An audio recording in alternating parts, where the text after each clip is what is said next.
श्री जगन्नाथ महाप्रभु को सब प्रिय है, बस एक भाव छोड़ के। जब कोई उनका स्मरण करके या उनके सन्मुख जाकर के स्वयं को अनाथ कहे, महाप्रभु जी को बहुत विकलता होती है जब कोई स्वयं को अनाथ। कभी भी जीवन में स्वयं के प्रति अनाथ की भावना लगती हो, महाप्रभु जगन्नाथ जी का स्मरण करो, सबके नाथ हैं। विश्व प्रसिद्ध रथ यात्रा। अब जगन्नाथ जी प्रकट कैसे हुए, जगन्नाथ जी का रूप क्या है, बहुत विस्तृत कथा है, वो हम सुनेंगे कल, क्योंकि पूर्व से द्वारिका लीला से पूरी कथा शुरू होती है। कईयों को शायद पता भी होगी, पूर्व में श्री जगन्नाथ जी ने ब्रजवासियों की कथा रोहिणी मैया से सुनी, तब से वो रूप प्रकट हुआ, उसकी पूरी कथा। फिर इंद्रद्युम्न पर कृपा करके ठाकुर जी कैसे पधारे, नील माधव रूप से कैसे जगन्नाथ बने, बहुत विस्तृत भाव है, उसको हम कल स्वच्छंद रूप से कहेंगे। अभी बस इतना सुना देते हैं कि महाप्रभु श्री जगन्नाथ जी की रथ यात्रा कैसे होती है। सबसे ज्यादा विश्व में लोग श्री जगन्नाथ जी को जानते ही रथ यात्रा से। ऐसे भक्त वत्सल हैं श्री जगन्नाथ जी। इंद्रद्युम्न राजा, जिस पर कृपा करने के लिए श्री जगन्नाथ जी ने यह रूप धारण किया, वे इंद्रद्युम्न राजा नित्य श्री जगन्नाथ जी की सेवा करते हैं और ऐसे एकमात्र राजा हुए जिन्होंने जगन्नाथ प्रभु का मंदिर निर्माण कराते ही अपनी राज पदवी का त्याग कर दिया। राजा रहकर के हम जगन्नाथ जी की सेवा नहीं कर सकते, दास बन गए श्री जगन्नाथ जी के लिए। हमारे ब्रज के उपासक भी कहते हैं, कनक कूट को टिक लग तजिए भजिए कुंवर कन्हैया। जब तक चित्त में त्याग नहीं आएगा तब तक ठाकुर जी के साधक नहीं बन सकते आप। कोई व्यक्ति चाहे कि मैं सब स्थितियों में रहता हुआ भक्त भी बन जाऊं तो नहीं बन सकता, उसको त्याग तो करना पड़ेगा।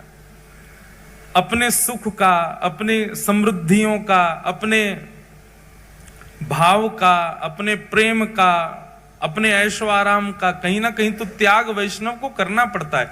वैष्णव भक्तों को देखो, वो त्यागी से ही दिखते हैं। रात में भले 1 बज जाए, सुबह 4 बजे उठ जाएंगे, क्यों? त्याग है। कितने वो अच्छे वस्त्र दे दो लेकिन फिर भी सामान्य वस्त्र पहनेंगे, क्यों? त्याग है।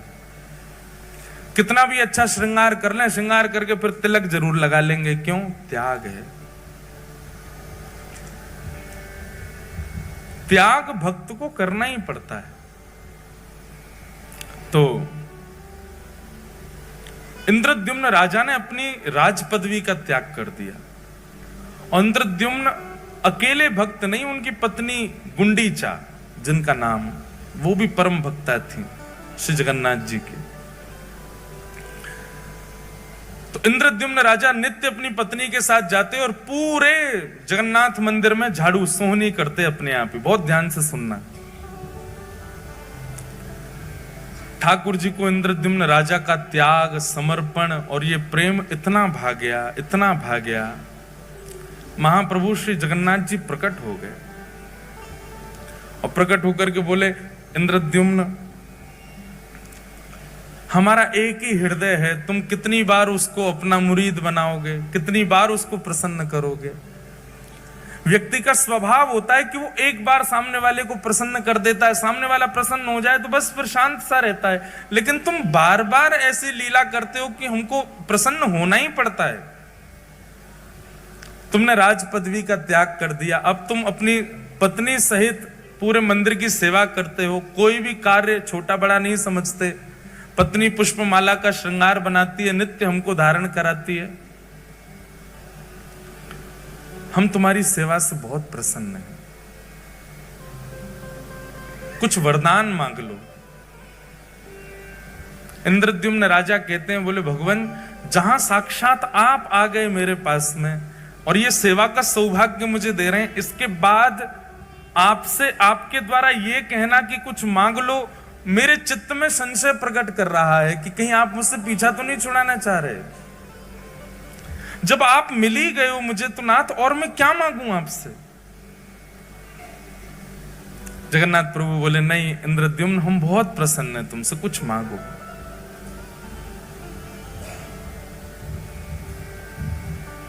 तब इंद्रद्युम्न ने ऐसा वरदान मांगा कि श्री जगन्नाथ जी के नेत्र सजल हो गए। उसने कहा, बोले भगवान यत्र तत्र, अभी भी मैं जगन्नाथपुरी में जब चलता हूं ना तो लोग बाग कह देते हैं, ओहो वो राजा जा रहा है जिसने जगन्नाथ जी का मंदिर बनवाया। और सत्य माने महाप्रभु, जब कोई कहता है कि मैंने मंदिर बनवाया, उस समय इतनी पीड़ा वेदना होती है कि प्राण त्याग दूं। नाथ बहुत ध्यानपूर्वक सुनिएगा, ऐसे ही नहीं प्रकट हो जाते हैं ठाकुर जी किसी के यहां। उसकी स्थिति देखो पहले कैसी थी। इंद्रद्युम्न राजा कहता है, बोले नाथ यत्र तत्र कोई भी कह देता है वो राजा जा रहा है जिसने मंदिर बनवाया। मैं आपसे प्रार्थना करना चाहता हूं, अगर मेरा वंश आगे बढ़ा तो मेरे वंश में आने वाले बालक, मेरे होने वाले उनके भी बालक पर पौत्र पर पौत्र पर पौत्र, और कभी ना कभी कोई ना कोई तो बालक ये कह देगा कि हमारे पूर्वजों ने मंदिर बनवाया। इसलिए आप ऐसी कृपा कीजिए, अनुग्रह कीजिए कि मेरा वंश बढ़े ही ना, कोई ये ना कह दे कभी कि हमारे पूर्वज ने मंदिर बनवाया। मैं आपसे यही वरदान चाहता हूं। उन्होंने वंश ना बढ़े ऐसा नहीं कहा, उन्होंने वरदान में यह मांगा कि कभी कोई ऐसा ना कहने वाला प्रकट हो जो ये कहे कि हमारे पूर्वज ने मंदिर बनवाया। मतलब बगल में पत्नी खड़ी है, गुंडीचा खड़ी है, इसके सामने स्पष्ट कैसे बोल दूं कि मुझे संतान नहीं चाहिए। लेकिन नाथ आप कृपा करके ऐसा अनुग्रह कर दो कि मेरे कुल में, वंश में कोई ये कहने वाला ही पैदा ना हो कि हमारे पूर्वज ने मंदिर बनवाया। इनडायरेक्ट वे में मानो कहना चाह रहे हैं कि कोई वंश आगे बढ़े ही ना, कभी ना कभी कोई तो बोल देगा कि हमारे पूर्वज ने बनाया। महाप्रभु जगन्नाथ जी के नेत्र सजल हो गए। बोले और कितना त्याग करोगे इंद्रद्युम्न, सब कुछ तो तुमने त्याग दिया, अपनी राज पदवी तक त्याग दी, एक मेहतरानी की तरह तुम्हारी पत्नी और एक झाड़ू लगाने वाले की तुम नित्य पड़े रहते हो हमारे द्वार पे, और कितना अब तुम वंश भी नहीं चाहते आगे। महाप्रभु जगन्नाथ जी ने इंद्रद्युम्न को हृदय से लगा लिया। तुम्हारे इस प्रेम को, इसको निष्काम प्रेम कहते हैं, जिस प्रेम में इतनी इच्छा भी नहीं है कि कोई ये कह जाए कि इन्होंने मंदिर बनवाया। हम लोगों की स्थिति कैसी, हमारी कथा सुनकर के 4 लोग वैष्णव क्या बन जाएं तो हम दुनिया में ये मेरी कथा से वैष्णव बना है। हमारे मन की भी बात कह रहे हैं। अभी जलंधर में कोई मिलने आए, वो बोले महाराज जी इन्होंने जीवन में कभी कुछ गलत काम छोड़ा नहीं, आपकी कथा सुन के छोड़ दिया। हमने भी 4 से परिचय करा दिया, मैंने देखो ये हमारी कथा से ठीक हो गए। इतनी कथा सुनी फिर भी ये सबके अंदर आता है, मेरे अंदर भी आ रहा है, आप सबके अंदर भी आ जाता है। तनिक से भाव से हम लोगों के अंदर कितना मान आ जाता है। पर एक बात सदैव याद रखना, ठाकुर जी मान रहित व्यक्ति को ही मिलते हैं जिसमें किंचित मान ना हो। इंद्रद्युम्न ने कहा मैं अपने वंश की जिम्मेवारी नहीं ले सकता कि कोई ये बात कह जाएगा कि हमारे पूर्वज ने मंदिर बनवाया था, इसलिए नाथ मेरे वंश में कोई ये कहने वाला पैदा ही ना हो। इसका मतलब वंश ही ना बढ़े, मुझको ही बस मेरे बाद ही वंश समाप्त कर दो मेरा। ऐसा मांगने वाला एकमात्र पृथ्वी पर इंद्रद्युम्न राजा हुआ। इंद्रद्युम्न को तो हृदय से लगा लिया, लेकिन बगल में खड़ी हुई गुंडीचा समझ गई। महाप्रभु मेरे पति हो ना हो, आपसे वंश वर्धन ना हो ये मांग रहे हैं। इनकी प्रसन्नता, आपकी प्रसन्नता देख करके मुझे लगता है कि इनका भाव आप समझ गए और आप भी उसमें राजी हैं। पर नाथ मैं एक मां हूं, मेरे अंदर वात्सल्य भाव है, मेरे अंदर करुणा है, मेरे अंदर लाड़ है, प्यार है, स्नेह है, दुलार है। मैं वो किसको अर्पित करूंगी? अगर वंश में कोई बालक ना हुआ तो? आपने उनकी इच्छा पूरी कर दी, पर मेरी इच्छा कैसे पूरी होगी? मेरे अंदर तो वात्सल्यता हिलोरें ले रही है, वो कहां जाएगी नाथ? इंद्रद्युम्न की बात सुनकर के तो जगन्नाथ जी के नेत्र सजल हुए, पर गुंडीचा की बात सुनकर के तो जगन्नाथ जी फूट फूट के रोए और हृदय से लगा लिया गुंडीचा को। बोले मैं तुम दोनों की कामना पूरी करूंगा। इंद्रद्युम्न की कामना तो मैं ये पूरी करूंगा कि तुम्हारा वंश ना ही बढ़ेगा, और तुम्हारी कामना मैं ये पूरी करूंगा कि तुम्हारे वात्सल्य का भाजन मैं तुम्हारा लाला बन करके रहूंगा सदा के लिए।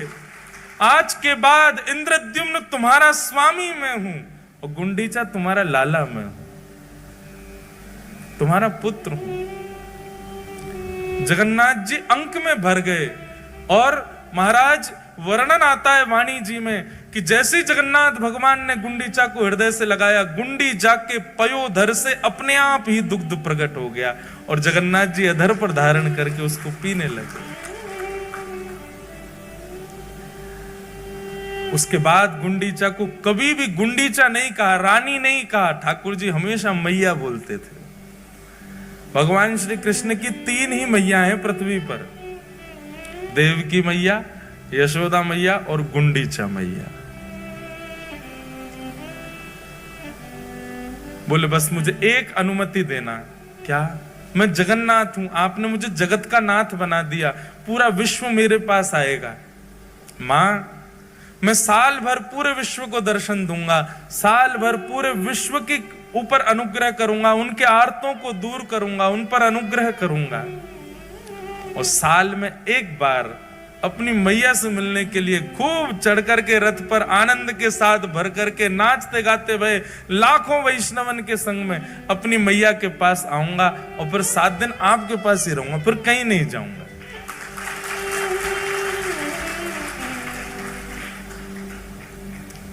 गुंडीचा प्रसन्न हो गई और जगन्नाथ प्रभु को एक बालक की तरह पुचकारने लगी, एक बालक की तरह आशीष देने लगी। जाओ पूरे विश्व का मंगल करो लाला। गुंडीचा वापस अपने भवन में जाकर के रहने लगी। जगन्नाथ भगवान पूरे साल भर दर्शन देते हैं पूरे विश्व को, जगत के स्वामी नाथ बन करके खड़े रहते हैं। लेकिन जैसे ही घड़ी आती है स्नान पूर्णिमा के 15 दिन बाद रथ पर आरूढ़ होकर के अपनी मैया के पास जाने की, जगन्नाथ भगवान नन्हे से बालक जैसे बन जाते हैं। इतना विशाल स्वरूप है ठाकुर जी का, लेकिन ब्रह्म वेदी से उतर करके और महाराज फिर अपने श्री मंदिर से ऐसे उछल उछल करके सब पंडा पुजारियों के कंधा पे ऐसे हाथ धर के उछल उछल करके ठाकुर जी जाते। मैं अपनी मैया से मिलने जा रहा हूं, मैं अपनी मैया के पास जा रहा हूं। पंडा पुजारी बोलते हैं कि कई बार तो श्री जगन्नाथ भगवान इतने आनंद में भर जाते हैं कि यूं पड़ जाते हैं, नीचे 2-4 पंडा दब जाते हैं ठाकुर जी के, ऐसे आनंद में भर जाते, कभी नीचे गिरे कभी पीछे गिरे और ऐसे हिलोरें लेते हुए आहा सालवेग स्तुति करता है जगन्नाथ भगवान की जब वे जाते हैं गुंडीचा के लिए।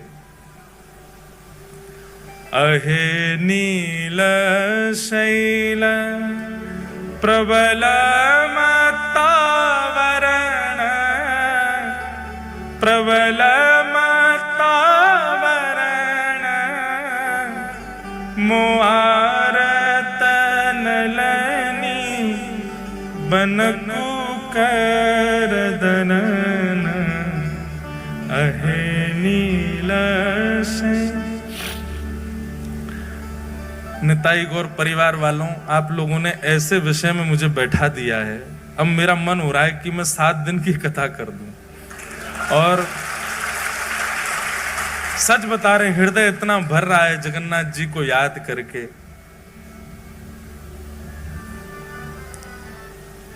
अद्भुत नाथ है। हमको यहाँ कथा पूरी करके सीधे कानपुर जाना है, नहीं तो मैं सीधे जगन्नाथपुरी चला जाता। इतनी याद आ रही है श्री ठाकुर जी की। कहे साल बेग मीन हीन जाति रे मुयवन कहे बेग, हीन जाति रे मुयवन श्रीरंगा चरण तल करिय सबवन अहे नील शैन प्रबल मतावरण प्रबल मतावरण मुआरत नलनी बनकु कर दलन अहे नील शैन। कथा सुनेंगे हम एक दिन। सालवेग एक मुसलमान पिता का पुत्र है। सालवेग, उसकी मां ब्राह्मणी है।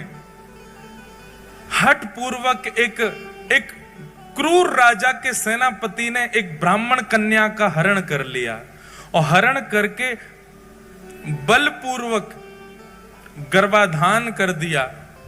तब गर्भ से जन्म लेता है सालवेग, कालवेग का बेटा सालवेग। मां मन में विचार करती है कि अब मेरे साथ जो हुआ सो हुआ, लेकिन कम से कम मैं अपने पुत्र को भगवत भक्त तो बना दूं। अपने पति से छुपा छुपा करके श्री जगन्नाथ जी की मधुर रस चर्चा कथा सुनाती है। सालवेग धीरे धीरे बड़ा होने लगा। एक दिन गांव के बहुत सारे वैष्णव बैलगाड़ियों में बैठ करके जा रहे थे। सालवेग ने मां से पूछा, ये सब कहां जा रहे हैं? तब मां ने बताया, जिन जगन्नाथ जी की कथा तो सुनता है ना रात्रि में, वही जगन्नाथ रथ में आरूढ़ होकर के अपनी मैया से मिलने जा रहे हैं सालवेग, और उनको अपनी मां तक ले जाने के लिए सब वैष्णव इकट्ठे हो रहे हैं। सालवेग कहता है, मां मुझे भी दर्शन करना है श्री जगन्नाथ जी का। मां कहती है, नहीं बेटा, तू अगर गया तो तेरे पिता कितने क्रूर हैं तू जानता है ना, तुझे मार देंगे, और तू अगर चला भी गया तो शायद लौट के आए तो मैं जीवित नहीं मिलूंगी।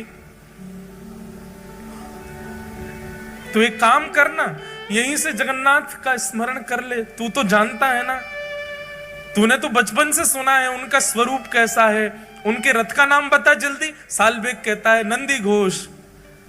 मैया के घर का नाम बता जल्दी। बोले, गुंडीचा। भैया का नाम बता। बोले, बलभद्र भैया।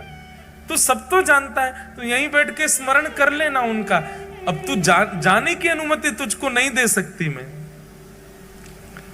तब सालवेग अपने घर की छत पे ही बैठ गया है और वहीं से ही जगन्नाथ जी की दिशा में खड़े होकर के ये स्तुति गाता है। वो क्या कहता है अपनी स्तुति में? शब्द उड़िया भाषा के हैं पर इतने सुंदर हैं। अरे नीलाचल पर्वत के मतवाले हाथी जगन्नाथ, मैं जानता हूं, मैंने कभी देखा नहीं है, पर मुझे पता है आप मतवाले हाथी की तरह उछल उछल करके उस नीलाचल पर्वत से उतर करके आते हो। लेकिन हाथी का एक स्वभाव होता है कि वो जब भी कमल के वन को देखता है तो कीचड़ में प्रकट हुए कमल को सूंड से पकड़ करके पैरों से रौंद देता है। मोआरत नलनी बनकु कर दलन। हे जगन्नाथ, मेरे हृदय रूपी आर्त के सरोवर में जो दुनिया भर के कमल प्रकट हो गए, जो मुझे आपसे मिलने से रोक रहे हैं, चाहे वो मेरे पिता हो, चाहे वो मेरी जाति हो, इन सब कमलों को अपने हाथ से पकड़ करके रौंद दीजिए ना।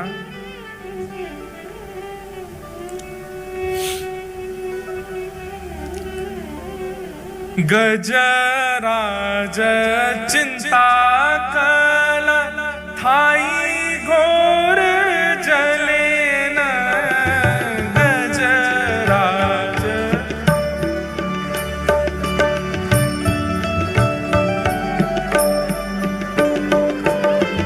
गजराज चिंता कल थाई घोर जले न गजराज।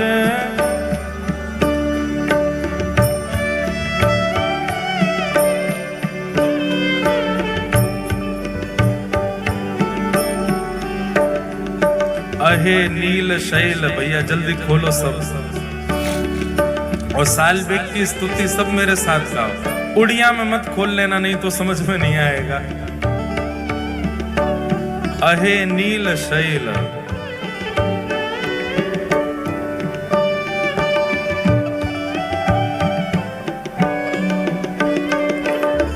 गजराज चिंता कल घोर जले न गजराज। चिंता कल थाई घोर जले न चक्र पेशी नक्र नाशी उद्धरील अपन। अहे नील शैल प्रबल मत्तावरण, प्रबल मत्तावरण मुआरत नलनी बनकु कर दलन। अहे नील शैल प्रबल मत्तावरण, प्रबल मत्तावरण मुआरत नलनी बनकु कर दलन। अहे नील शैल। गजराज चिंता कर रहा था मेरी तरह कि अरे मैं तो जानवर हूं, मुझ पर कृपा कैसे करेंगे ठाकुर जी। वो भी मेरी तरह चिंतित हुआ था अपनी जाति को लेकर, प्रजाति को लेकर के, जैसे मैं चिंतित हो रहा हूं कि मैं कालबेग का बेटा हूं, मैं मुसलमान हूं, मेरी मां मुझे जाने नहीं दे रही है। ऐसे ही चिंता में पड़ा था गजराज। लेकिन नाथ आपने क्या किया? चक्र पेशी नक्र नाशी उद्धरील अपन। आप तुरंत सुदर्शन चक्र लेकर के गए और उसके पैर को अपने मुख में लेकर के बैठे, ग्राह का वध करके आपने उस पर कृपा कर दी। लेकिन उस पर तो कर दी, मुझ पे कब करोगे महाराज? श्री जगन्नाथ जी जैसे ही पहुंडी करते हुए आए और आकर के अपने रथ पर विराजमान हुए, कोसों दूर से गा रहे सालबेग का स्वर श्री जगन्नाथ जी के कान में आने लगा। लाखों की तादाद में वैष्णव श्री जगन्नाथ जी के रथ को खींच रहे हैं। आज जगन्नाथ जी का रथोत्सव हो रहा है, सब लेकर के मैया के पास जा रहे हैं जगन्नाथ जी को। लेकिन सालबेग की स्तुति सुनकर के श्री जगन्नाथ जी ने अपना रथ वहीं रोक दिया। खींच खींच करके पसीना पसीना हो गए सब, लेकिन तस से मस नहीं हुआ जगन्नाथ जी का रथ। उस समय के गजपति मतलब राजा को, जगन्नाथपुरी के राजा को गजपति कहते। गजपति दौड़ करके गया, महाप्रभु जी के सामने प्रणाम किया, आज्ञा करें महाप्रभु, क्या अपराध बन गया, आपका रथ क्यों नहीं चल रहा है? जगन्नाथ महाप्रभु गजपति से आज भी बात करते हैं, आज भी दर्शन देते हैं गजपति को। गजपति को आज्ञा करते हुए जगन्नाथ जी बोले, आज की रथ यात्रा में वैष्णव नहीं आए? गजपति बोला, नाथ जहां तक दृष्टि घुमाओगे सिर ही सिर दिख रहे हैं, इतने वैष्णव तो हैं। बोले, मुझे दिखाई नहीं दे रहे हैं, मुझे तो केवल एक स्वर सुनाई दे रहा है, अहे नील शैल प्रबल मत्तावरण मोआरत नलनी बनकु कर दलन। एक नन्हा सा बालक सालबेग अपनी छत पर खड़ा खड़ा मुझे याद कर रहा है, अभी इसी वक्त उसको जगन्नाथपुरी बुलवाओ, तब तक मेरा रथ आगे नहीं बढ़ेगा। वो आकर का स्पर्श करेगा तभी रथ बढ़ेगा। गजपति ने सेना बुलाई, सेना लेकर के गए महाराज, किलोमीटरों दूर, 2 दिन तो पहुंचने में लगे। सालबेग के घर गए, उसके पिता ने खूब रोकने का प्रयास किया, इतनी सैन्य बल गया था महाराज, सबने दूर किया और एक पालकी में सुंदर मां के सहित सालबेग को बिठाया और लेकर के पालकी में नाचते गाते हुए लेकर के जगन्नाथपुरी आए। लाखों करोड़ों वैष्णव आस लगा रहे हैं, रथ तो खिंचे ही नहीं रहा है। तभी उस सभा में उन लाखों करोड़ों वैष्णवों के बीच में एक चेतना जगी, सब जय जयकार करने लगे। क्या देखते हैं, पालकी पर नन्हा सा बालक सालबेग बैठ करके आ रहा है। भैया सब सालबेग के पुष्प बरसाने लगे। सालबेग तो अचंभित है, वो विचार ही नहीं कर पा रहा ये हुआ क्या। और जैसे ही उस मार्ग में पहुंचा है जहां नंदी घोष रथ खड़ा है, सालबेग ने पहली बार नेत्र खोल करके सामने देखा, नंदी घोष रथ के ऊपर बैठे जगन्नाथ जी झूम रहे हैं, उछल रहे हैं, आनंद में भर रहे हैं, इतने प्रसन्न हो रहे हैं महाप्रभु जगन्नाथ। और बार बार गजपति को इशारा कर रहे हैं, बोले इतनी देर मत लगाओ, उसको जल्दी लेके आओ, मेरे हृदय से ला करके लगा तो इसको। यहां सालबेग रथ के ऊपर चढ़ रहा है और श्री जगन्नाथ जी झूम झूम करके मचल मचल करके अपनी बाहें फैला करके खड़े, ले आओ इसको मेरे हृदय से लगा दो। पैर रख कहीं रहा है, जा कहीं रहा है, उसकी तो स्थिति विचित्र हो गई सालबेग की। सब लोगों ने ले जाकर के जैसे जगन्नाथ भगवान के हृदय से लगाया, महाप्रभु जी के नेत्र सजल हो गए और मानो हृदय से लगा के महाप्रभु जी कह रहे हैं, गजेंद्र पर कृपा की थी पर गजेंद्र को हृदय से नहीं लगाया, सालबेग तुझे हृदय से लगाया, चल अब प्रणाम तो कर ले। सालबेग तो फूट फूट के रो रहा है, कितने कृपालु हैं नाथ, कितने दयालु हैं जगन्नाथ। सालबेग ने थोड़ा पीछे हट करके जैसे ही दंडवत प्रणाम किया, सब भक्त प्रतीक्षा करते रहे लेकिन सालबेग उठा नहीं और वहीं सालबेग ने अपने प्राण त्याग दिए, श्री जगन्नाथ जी में ही विलीन हो गए। ये बंधुओं वर्षों पुरानी कथा है, पर आज भी महाप्रभु जगन्नाथ जी जब गुंडीचा जाते हैं, सालबेग की समाधि पर आज भी जगन्नाथ जी का रथ रुकता है और आज भी सालबेग की स्मृति में कुछ पंडा